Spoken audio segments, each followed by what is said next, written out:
102 வயசு. ஆனா இந்த கண்களில் இன்னும் ஒரு புரட்சி எரிகிறது. அவர்தான் பினோத் பிஹாரி சௌத்ரி. ஒரு பழைய புகைப்படம் அவரை மீண்டும் அந்த காலத்துக்கு அழைத்துச்சு. சாதாரண கிராமத்துச் சிறுவன், ஆனா மனசில் ஒரு பெரிய கனவு, சுதந்திரம்.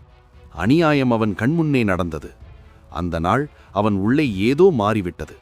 அவன் காலடி வைத்தது ஒரு ரகசிய உலகத்துக்குள்.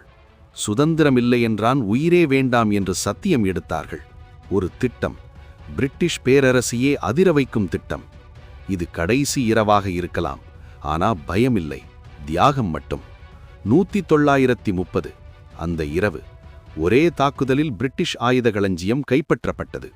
Chittagong armoury raid. அதன் பிறகு வேட்டை ஆரம்பமானது. அவரை பிடித்தார்கள், ஆனா அவருடைய தைரியத்தை இல்லை.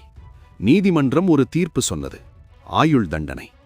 இருள் நிறைந்த சிறை, ஆனா உள்ளே இருந்தது ஒளி, நம்பிக்கை. ஆண்டுகள் ஓடியது, ஆனா அவரது கனவு ஓயவில்லை. ஒரு நாள் அந்த கதவு திறந்தது. அவர் வெளியே வந்தார், ஒரு போராளியாக. சுதந்திரம் வந்தது, ஆனா அந்த வெற்றியின் பின்னால் எத்தனை கண்ணீர். இப்போது அவர் ஒரு மனிதரில்லை, ஒரு வரலாறு. நாம் சுவாசிக்கும் சுதந்திரம் யாரோ ஒருவரின் உயிரின் விலை.